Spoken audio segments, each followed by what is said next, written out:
को चाहिए? बोलो चाहिए कि नहीं चाहिए? सबको चाहिए, हमको भी चाहिए। हाँ, हम झूठ क्यों बोलें? सबको चाहिए। लक्ष्मी माता है, माता की कृपा किसको नहीं चाहिए? सबको चाहिए। जगन माता है, हमारे ठाकुर जी की प्राणेश्वरी हैं, उनकी कृपा हमको क्यों नहीं चाहिए? हम ऐसे त्यागी बैरागी नहीं है जो हम अपने माता जी से विमुख हो जाएं। सबको चाहिए, लक्ष्मी जी की कृपा सबको चाहिए। लक्ष्मी जी की कृपा चाहिए तो इतने काम करना छोड़ दो।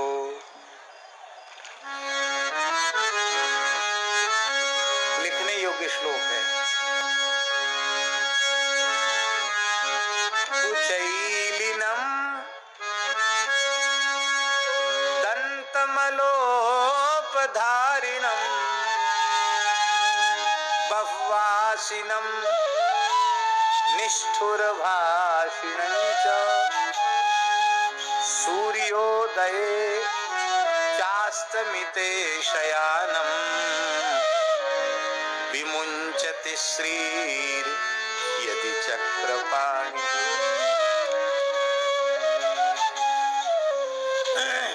इतने दोष नारायण भगवान में भी आ जाएं तो उनको छोड़ के लक्ष्मी जी चली जाएंगे। हम तुम तो किस लाइन में?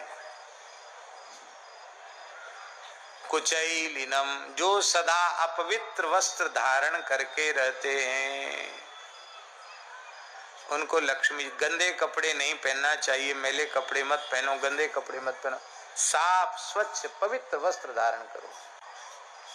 बुरा नहीं मानना, भारतीय वेशभूषा पवित्र है और पाश्चात्य वेशभूषा अपवित्र है। ये कपड़े न रोज रोज धुलते हैं न रोज रोज सूखते हैं। ये हम लोग जो पहनते हैं, महाराज जी पहने, रोज स्नान करो, रोज धो दो, अचरा लंगोटी धो दो, सुखा दो, दूसरे दिन पहन लो।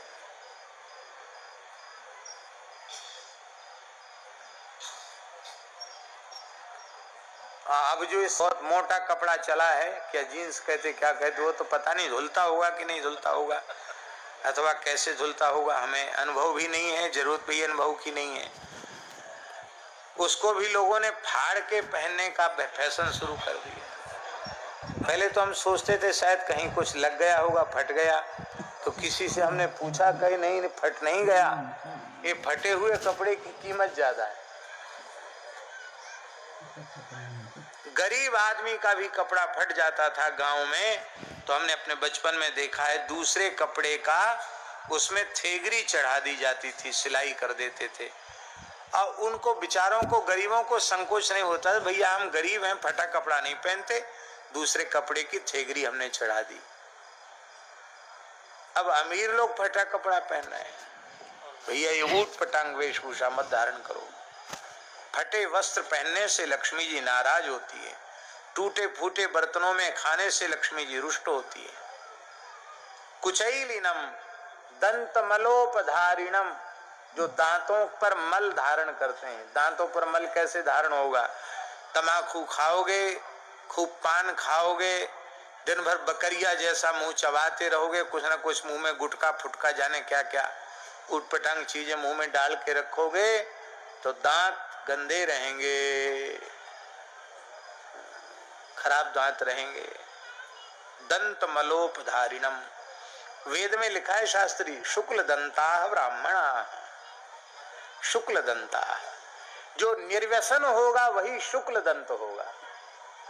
जो व्यसन युक्त होगा वो शुक्ल दंत नहीं हो सकता। साधक को निर्व्यसन होना चाहिए। कुचैलिनोपधारिणम बह्वासिनम, जो खूब ठूस ठूस के खाते हैं, उनसे भी लक्ष्मी जी नाराज हो जाती है।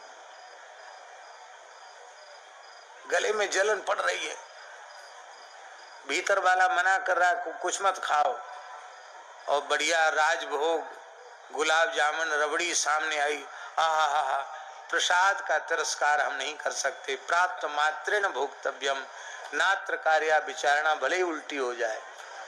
अरे भाई, अब कोई बाजरे की रोटी भोग लगा के धर दे अरे महाराज अभी माला पूरी नहीं भाई, बाद में देखा जाएगा। तो बाजरे की रोटी में प्रसाद निष्ठा कहाँ चली गई? और रबड़ी मलाई मालपुआ देख के प्रसाद निष्ठा उदय हो गई। ये प्रसाद निष्ठा नहीं है, ये पदार्थ निष्ठा है। ठूस ठूस के नहीं खाना, जितना आवश्यक है शरीर के व्यवहार के लिए खाना उतना खाना, उससे अधिक नहीं खाना।